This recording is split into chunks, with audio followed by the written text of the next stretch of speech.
let's get to the economic part of this. Bill Lee is chief economist at Milken Institute, and he is joining us now. Hey, Bill, the market is taking this jobs report as like a total disaster, like a complete growth scare. Is that the right way of looking at it? The layoffs. I spent my entire career warning people not to overreact to one data point, and it looks like the markets are continuing to do that. Markets never disappoint and always overreacting. And right now, all I can say is that how can you have a recession when the unemployment rate is between 4 and 4.5, which most people think is where the natural rate is supposed to be? The second thing is that the numbers are showing that the unemployment rate has gone up because the labor force has grown more than the population. The layoffs are starting to mount up this month, but this is the first month of layoffs that we've seen. So for me, I think that's really critical, Jess. I'm glad you brought that up. Because as much as people point to the solemn and I'm glad you brought that up, Bill, because Alex and I earlier were talking about the latest salient of Fed GDP now number for the third quarter coming in at 2.5%. As you know, those numbers can be volatile, but still, when you're looking at kind of the trajectory here for economic growth, still looks pretty solid. When you're talking about the dynamics within the labor market, and particularly the participation rate, how much does that play into, especially when you see a number drop like that, as far as who's coming into the workforce and who's leaving it? That's really critical, Jess, and I'm glad you brought that up, because as much as people point to the Somme rule and the unemployment rate rising as being a recession indicator, a lot of indicators and historical relationships like that have just not worked so well. How long has the yield curve been inverted, for example? And people have said, "Oh my God, that's always a good indicator that we're in a recession." Right. So I think we have to look carefully at that composition of the labor force, and what we see is that immigration and other factors have people just wanting to work now because it's easier to get to work, and there are more jobs readily available, so people are encouraged to participate and try to get more jobs. Now, the bad part about this is that consumers have been spending like crazy, as we know, and savings rates have been dropping. Now, the rich people have been dipping into savings, but the median worker and the lower half of the population have really been resorting to a lot of credit in order to make ends meet. And part of that making ends meet is getting a second and third job, because most jobs that are available right now are in leisure, hospitality, and sectors in the economy where wages just aren't that high. So for me, the real problem out there is the growing bifurcation in the population of rich and poor, and I think we're going to start seeing more and more of that as we go toward the election. And I feel sorry for Andrew Hollenhorst, that K-shaped still in the business of trying recovery to our economy just keeps getting more K-shaped. I think that's your old alma mater, Citigroup, came out with their call. It's 125 basis points for this year in terms of cuts: 50 in September, 50 in November, 25 for December. That feels like one of the more dovish calls out there. Do you think that's an economy that needs that kind of move? And if we were to do it, it would. Well, I'm glad we're not there anymore, because the need to attract client attention is something that I don't need to worry about anymore. And I feel sorry for Andrew Hollenhorst, who's still in the business of trying to distinguish himself from every other economist out there.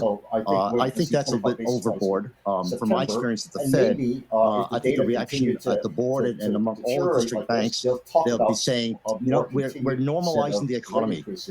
The need for large number of rate increases is really not there. And if we were to do it, it would signal to the markets that there's something to really worry about, and that we're panicking. And the need to panic right now avoiding the impression of panicking right now is, I think, paramount for the Fed. So I think we're going to see 25 basis points in September. And maybe if the data continue to deteriorate like this, they'll talk about a more continued set of rate increases and probably hint at 3. But if the data starts to turn around a bit and stabilize and normalize, and we don't see an acceleration in the worsening, I think they're going to say possibly 2. Where do you see average job growth coming in over the next 12 months, with the expectations that the Fed is going to begin its rate cutting cycle? So everything we've seen up I until think now, when we look at where level. the payrolls are weakening, it's exactly in those sectors where the Fed wants it to weaken, the interest-sensitive sectors. In fact, one surprising part of the numbers is how strong construction continues to be. But I think the Fed is going to start saying, if we are successful in normalizing interest rates and normalizing the economy, we'll see payrolls and household employment grow somewhere in the 100,000 to 120,000 range. That's Great normal. point. And Because as we so see in the numbers everything this we've month, seen up one until of now the at the 200 surprising level sources is of way job above normal and not of sustainable. job decline, payroll Here's my decline, broad is question, in also how it information relates systems. to Now, tech. fortunately, most of that, or almost half of that, These is because of hyperscalers broadcasting are and newspapers spending and publishing. gazillions But there of is a dollars, that's a component technical that term, talks about where the in terms hyperscalers of are. spending for AI. And that also Can shows we a have a small set meaningfully of job weaker the economy payroll with declines. that kind of And I think what we're CapEx seeing is that spend? companies are having to rationalize Great their point. finances. Because as we see in the numbers this month, one of the surprising sources of job job decline, payroll decline, is in information systems. Now, fortunately, most of that, or almost half of that, is because of broadcasting and newspapers and publishing. But there is a component that talks about where the hyperscalers are, and that also shows a small set of job the payroll declines. And I think what we're seeing is that companies are having to rationalize their finances. To say, if we're going to spend a lot on CapEx, that means that we're using capital, AI, and other types of innovations to substitute for labor. And especially labor that's very expensive labor. So right now, if you don't have the right skill set in the IT high-tech industry, your jobs are on the line, because you're going to have to prove to the employer that you're going to be a value-added producer going forward in a world where AI threatens to take over a lot of the skilled jobs. Skilled jobs like, entry-level programmers, where software itself is being written by the AI software that's being installed. So with Jackson Hole obviously coming up at the end of this month, so we'll have a lot of different Fed speakers between now and then in the Can't next wait. few weeks. I know Alex is excited about that. Obviously, that September That's a great question, because I 18th think the decision real being the next meeting onus for on the Chair Federal Powell Reserve where they'll now decide on rate is cut expectations. But how Jackson many rate Hole cuts are to you really calm the markets and forecasting say, we're not either in for a this year or recession, over we're the not next 12 panicking, months? Because we like are we've in been a talking about so normalizing much, Alex and I, situation. the That economy is has still to be his primary strong. I mean, it message. doesn't seem And like in this is doing going to so, necessarily he need will to be an try to aggressive hint rate more at cutting the cycle like something you would have expect seen 2 during the cuts, pandemic possibly or the 3 great for the rest financial of this crisis year, or coming out of the and nowhere dot-com near bubble the levels bursting of 50 here basis points with the initially and economic growth still front-loaded pretty sturdy here. with So what are you foreseeing here? the equivalent of 2 That's a cuts, great question, and because we'll I have to think the continue with real 2 more for the onus rest of on the year. Chair Powell That would be now the wrong message is to send, at because Jackson right now, Hole to markets calm are the markets way and say, we're overexcited not in a about recession, we're possibility not of recession. panicking, I think we are in a his normalizing job, situation. Jackson That Hole, has to be his calm the primary markets message. and And calm in doing so, expectations, and he to will restore try to a sense hint of more historical at the perspective as to what expect is 2 normal cuts,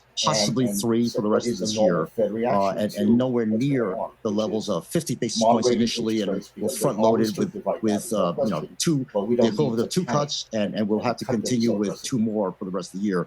That would be the wrong message to send, because right now markets are way overexcited about the possibility of recession. I think his job in Jackson Hole will be to calm the markets and calm expectations, and to restore a sense of historical perspective as to what is normal, and what is a normal Fed reaction to what's going on, which is moderating interest rates, because they are restrictive right now. There's no question, but we don't need to panic and cut them so aggressively.